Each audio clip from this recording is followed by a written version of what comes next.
the types of telescopes mounts, who to buy from, and then once you get your telescope, what do you do next? So what to buy? Three things to when considering telescopes are the type of telescope or the optical tube assembly, they call that the OTA, the aperture of the telescope, which is the diameter of the opening or the amount of light that it's going to grasp, and the mount. So there's three basic types of amateur telescopes that you would get. First is a refractor, and this is the type of telescope that a lot of people consider when they think of a telescope. This is the type. It's got a glass objective up front, and that's a lens that actually focuses the light down here. Now, if you notice, all telescopes, what they do is they focus the light down to a single bright point, and then you use an eyepiece to magnify that focused light. So all telescopes do that. They just have different ways of doing that. Like I said, a refractor has a glass lens up front that focuses the light down behind the eyepiece. A Cassegrain reflector, which is similar to this, I think that's a Moskotov reflector, very similar, has a folded light path. Light comes in here, bounces off a primary mirror back here. There's no lens in this. And then it comes up and bounces off a secondary that's shaped just right to focus the light back to the eyepiece here. And then a Newtonian reflector has an opening here, objective mirror back here, and then this is just a flat mirror that just bends this light cone up so it comes out of the side of the telescope. If you just looked at it out here, you'd be standing in the way of the light coming in the telescope and things wouldn't work. So that's a Newtonian reflector, they call it. So refractors has advantages. They're rugged. After the initial alignment, which probably takes place at the factory, their optical systems are resistant to misalignment, where on the reflectors you have to adjust the mirrors to make sure they're lined up properly. The tube is sealed by this glass, the tube is sealed by this piece of glass out there, so dust doesn't get in, so you rarely need to take it apart to clean it, if ever. And because there's no secondary mirror like the reflectors have, all of the light is used in the image. You know, if you have a mirror out here in the light path, it's going to block some of the incoming light and affect the contrast of the image. But there's some disadvantages to a refractor as well. Because they bend light, use a piece of glass to bend light as a prism, all the different wavelengths of light don't come into perfect focus at the same point. And oftentimes on larger, brighter objects, you'll see a purple or blue fringe around them. And that's called chromatic aberration. And you know, you can buy very expensive refractors that minimize that, but all refractors will suffer from that. And refractors are more expensive in larger apertures than the other type of OTAs that you can get. And we'll talk more about that in a minute. If you guys have questions while I'm doing this, please. I feel like I'm going through this pretty fast, so this isn't my first time through, so be sure just to stop me and ask questions. Cassegrain reflectors have advantages as well. Because they use mirrors to focus the light rather than a piece of glass refracting the light, they don't suffer from that chromatic aberration. You won't see the purple fringe around objects when you look through a reflector. Schmidt-Cassegrain telescopes have a sealed design. They've got a piece of glass up here holding the secondary, and that's not a lens at all. That's a corrector plate to correct for a different type of aberration. But the tube is sealed, and so very rarely would you have to get in to clean out dust, if again at all. If you make sure that you cover it when you're done observing, dust won't get in, and you won't have to clean them. And because of the folded light path, Cassegrain reflectors are the most compact OTA for a given aperture. So the bigger they are, you know, the more compact it is. I mean, you just got a 10-inch Newtonian, you say, and it's pretty tall. Yeah, it's about 4 feet. Right. You know, if you get into to get a 10-inch Cassegrain, it's probably, you know, 2.5 feet. So very compact compared to. But they have disadvantages. They can be very heavy in large apertures. You know, you talked about how heavy your 10 inches. These are even heavier, and mostly because of the mounts that they come on are pretty beefy. Schmidt-Cassegrains also have the largest secondary mirror of any of the types of OTAs, so they block more of the incoming light, so you get less light to your image on a Schmidt-Cassegrain. And Cassegrain reflectors are more expensive than Newtonian reflectors of the same aperture. So this is a Newtonian reflector named after Isaac Newton, who came up with this design. And these are the least expensive design to manufacture in large apertures. So the money that you put into a Newtonian reflector, you're going to be able to buy a larger telescope than you would in the other types. They have the smaller secondary than the other reflectors, so more light gets to the image. You know, you figure a Schmidt-Cassegrain has the reflector down here, the secondary mirror down here, so you can see why it would have to be bigger to intercept that light cone reflected down here.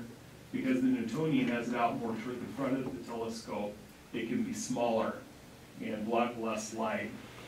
And these are probably the most, I say probably, the most popular amateur instrument there are, and just because of the advantages. Okay, but they have some disadvantages too. Large aperture Newtonians can be large and awkward to carry and transport. You know, you were talking about needing wheelbarrow handles or something to wheel it out your back door. He's lucky and lives on a nice acreage out in the country, so has a nice blue sky site in his backyard. But we have some people with the 12-inch, and that's almost like a small hot water heater. It's not going to fit in the back of a subcompact car. Most of us that have them, you know, have a pickup truck or a van to transport them. They do have an open tube. There's no glass or anything up front. This is just open to the air. So the mirror does tend to get dusty and will need to be cleaned more often than the other types of telescopes. And the optics need to be aligned often. Now I've got one, my personal telescope is a 12-inch Newtonian, and it's got trusses to break down. So I do have to align mine every time I observe. It's not a big deal, you know, you get used to it and you can do it very quickly with the right tools, but that's something that you need to do more often with the Newtonian reflector than you do the other types of telescopes. Okay, aperture is the diameter of the objective or the front lens of a reflector or the mirror of a refractor or the mirror of a reflector.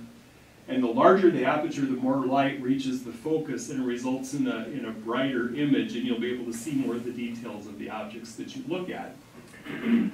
So here's a simulation of, can you dim the lights back there just a little bit for me and see this? Just a simulation of the typical view from an 8-inch telescope, a 12.5-inch telescope, and a 15-inch telescope. And this is M13, which is a large globular cluster in Hercules. And you can see how much brighter the image is in the larger telescopes than it is in the smaller ones. But now, judging from this, which one's better, would you say? Well, it's easy to say that the image is better in this one, but this is probably a $5,500 telescope. More than that? What do they cost? 6,000? Bob's been shopping, so he knows. $49.50. Okay.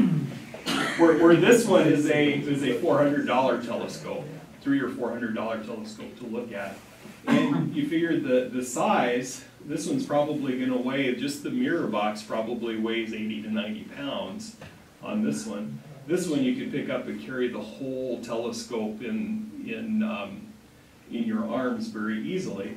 So the answer to which one is better is, which one are you going to use? You know, if this is more convenient and going to get you out to observe, there's thousands of objects you could see in an 8-inch. But eventually, aperture fever, they call it, gets us all, and we want to move up.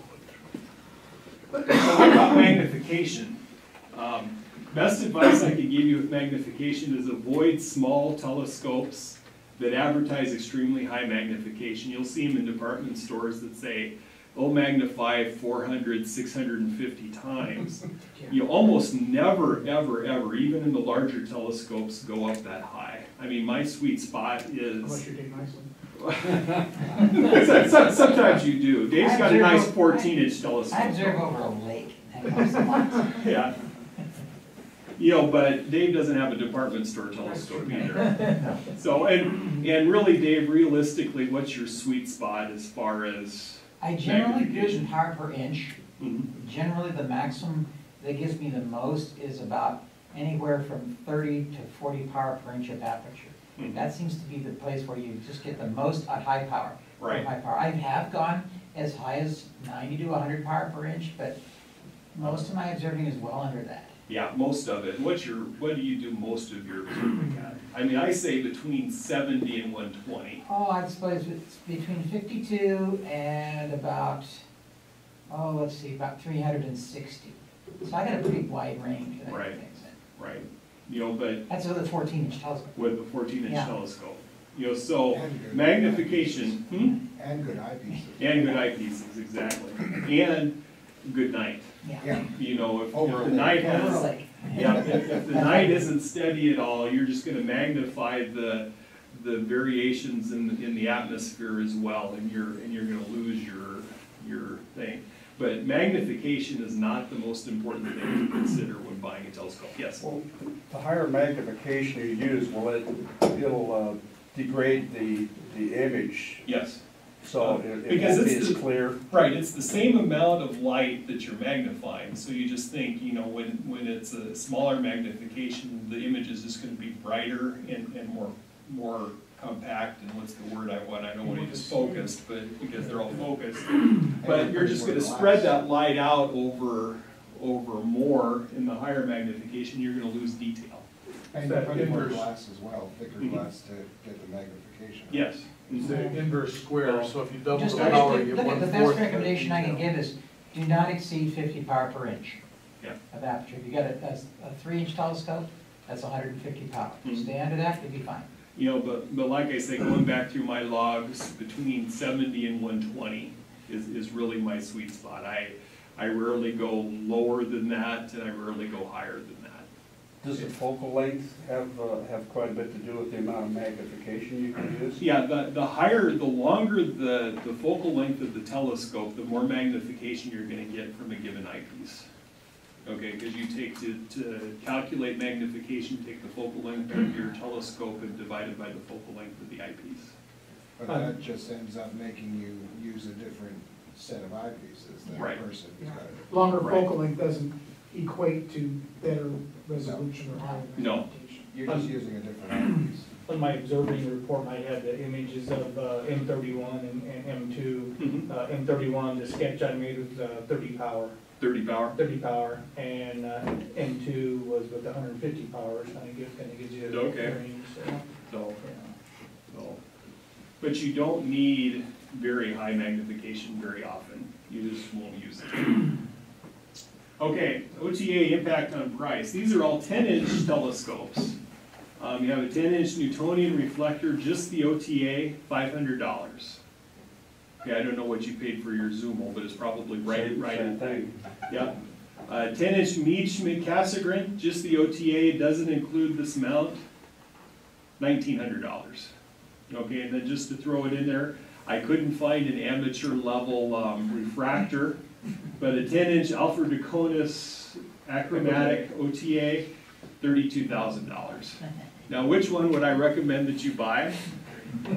This one, because I'd like to look through it.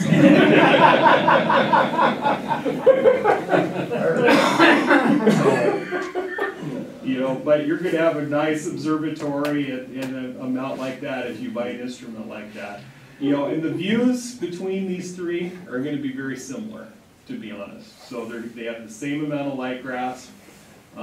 This one, the resolution or the contrast may be a little better because it doesn't have the secondary obstruction, but is it worth that much more? So, okay, aperture impact on price. These are our 3 Zoomo telescopes. Mike just bought this one, he got it last night, so he's already out in first light with it. We've got another club member with an 8-inch zoom hole, $375, a 10-inch, $500, and a zoom hole 12-inch, $700. Now, which one is better? Well, the 12 if you've got aperture fever, but if it's not going to fit in your car, if you're not going to use it, you know, an 8 or 10, buy a bigger car. The 8 or 10 is going to be really the one that you use. You're going to be able to see thousands of objects in any of these telescopes. The one that you'll use is the best one to buy.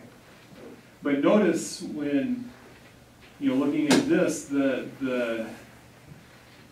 Orion, $500 just for the OTA, and 10-inch, $500 for the whole thing. This is a Dobsonian mount, and we'll talk more about mounts in a minute. Very inexpensive mount, very sturdy, but you see you're paying for, you're putting your money into your optics rather than into the mount. So just talk about mounts here. This is the same OTA. This is a 6-inch Newtonian reflector. This is a very simple alt-azimuth mount that it has $250. This is the same telescope, the same mount, but it's got an object locator. Now that doesn't move the telescope for you. It's a push to, but it will tell you where the telescope's pointed once it's on the line. It'll roughly tell you. Yeah, roughly, depending on how good your line is. $400. $400, and then this one, comes with a tripod and a German equatorial mount, they call this, and this one's got manual controls on it. I think you can buy the motors for it, but this is designed to actually track the stars in the sky. Yeah, and it costs $420. Now, which one of these is the best buy, would you say? Equatorial. The equatorial, why? Because He likes to fix it's the complicated most things. expensive. It's the most expensive. You might think that. You don't have to lay on the ground. You can put motors on it and Yeah. make it a fucking track for Yeah. photography. Yeah, it will, but it depends on the quality of the equatorial mount that you have. If this is shaky at all or complicated to set up, you're going to get a lot more enjoyment out of this telescope than you were out of this one. In fact, here's another one. These are both 10-inch from Orion, same telescope, same OTA. This one on a Dobsonian mount, $500 again.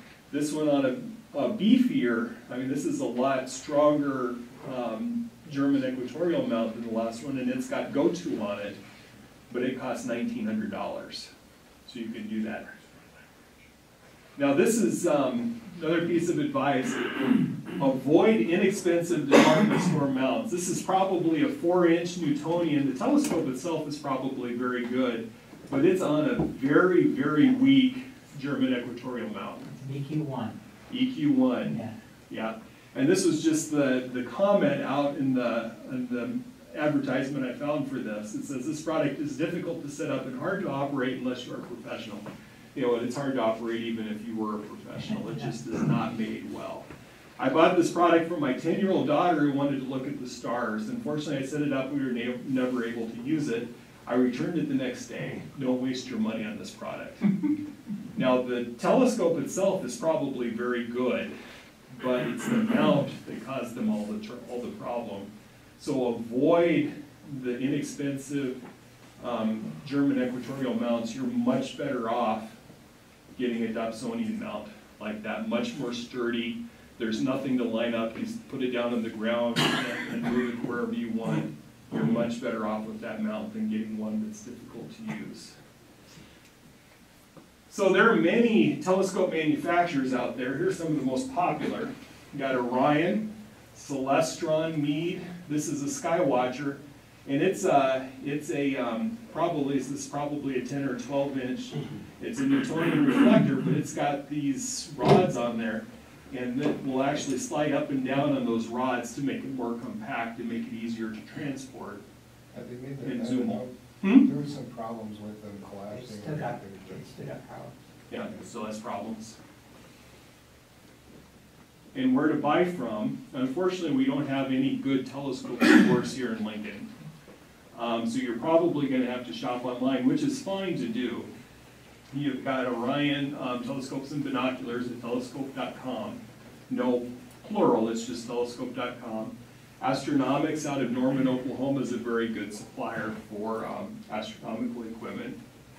Oceanside Photo and Telescopes, which is opcorp.com, is a place I've ordered from before and get very good service from them. Telescopes.com is actually a company out of Omaha, so they're at least has a local feel to them. I think they're just the web page. It's a drop ship. Right, And right. they're part of Hayneedle. Yeah. Yeah, part of Hayneedle. And High Point Scientific is another place you can look for telescopes and equipment. Or, you know, you can use, there's places to buy used equipment online, and I've done that before as well. One that I would recommend would be Hands-On Optics.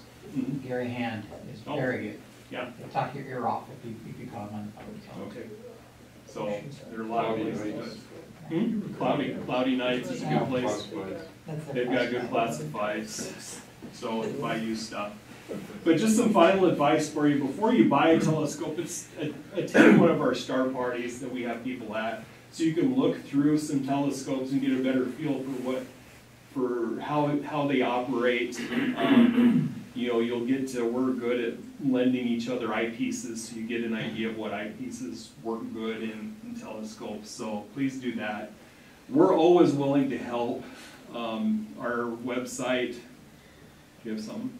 Our website is a good resource for you. You can send an info out there, you'll get good information back from us, or just stop and ask us after the club meeting. We'd be happy to help you pick a telescope. That would be good. So if you're gonna send us a message, let's say you're trying to decide between two different ones, send us the links to both of them, and we can respond back with Yeah. pros and cons for each one. Yeah, we'd be happy to do that. And most importantly, buy a telescope you'll use. I mean, it's easy to go out and spend a lot of money, get that big telescope, but if it's too big for you to handle, or too heavy, or won't fit in your car, you're just not gonna use it. And you can even consider binoculars. There's a lot of objects out there. In fact, Jim talked about whole observing lists that are just for binocular astronomy. So that's a good way to get started in the hobby as well. And then another thing you can consider is being a high volunteer. You know, we've got 3 nice telescopes out on the deck. We're open every Saturday evening from this time of year from 7 to 10. You don't need any special experience. When I say be a high volunteer, it's a telescope operator. You know, you won't ever be out there alone. There'll always be other people that have been through it. Time to help you and answer questions you have. But it's working with the public and operating the telescopes out here and letting them observe. You don't need any special experience or knowledge, just an interest in astronomy, and you're all here, so I assume the interest is there. It's a very small commitment. Right now we've got enough volunteers that it's one Saturday night about every 6-7 weeks. So it's a very small commitment. It's a great way to satisfy if you're a senior in high school or know a senior in high school that needs to meet that community service requirement that LPS has. It's a great way to do that. It's a lot of fun. So if you're interested in this, you can talk to me after or email me at dan@delzell.net. And then what do you do after you buy a telescope? Join us at our January meeting on January 29th on how to use your telescope. Actually, bring your telescope here. We'll be happy to go through it, make sure it works properly, show you how to set it up and collimate it if you need to, which is aligning the mirrors, and we'll cover the best accessories and stuff for you to get for your telescope. So are there any questions or anything? I felt like I flew through that tonight, so forgive me. If you get dust on your primary mirror, what's the best way, on a long tube, what's the best way to just clean the dust off? The best way is to let it get really, really dusty before you clean it. I mean, you'll be surprised on how dusty it can be, and it won't interfere with your image at all. So you're always... I've had my Zoom on for what, 3 years, 4 years maybe, and being able to, Valentine, 2 or 3 NSPs, and I haven't cleaned mine yet. Yeah. And it's still doing good. Yeah. You blow it off with air or what? No. Or Yeah. Just let it be. Yeah, just Let let it be. Leave it be. When you do need to clean it, there are some instructions on the internet. I don't know what you recommend that they do. Generally, it's not complicated, but you have to remove the mirrors from the telescope. And you generally use distilled water and just, it's sprayed onto the mirror, and you don't did it unless you absolutely have to, because anytime you try and clean the mirror, it's gonna put in minute scratches on the coatings. And this will eventually degrade them, and you'll get a lot more scattered light, so. You don't do it any more than you have to. If you get on cloudynights.com, they have articles on how to clean your mirror, but until you can, in a dimly lit room looking down your tube, if you can see it dust on your mirror heavily, then yeah, it's time. But normally people shine a flashlight down their scope while they're observing, a bright flashlight, and see all that dust and they panic. Don't panic, it's not that bad. Yeah. So don't clean unless you absolutely have to. Don't put it in the dishwasher. No. That's good advice. Okay, any other questions anybody has? Okay, thank you.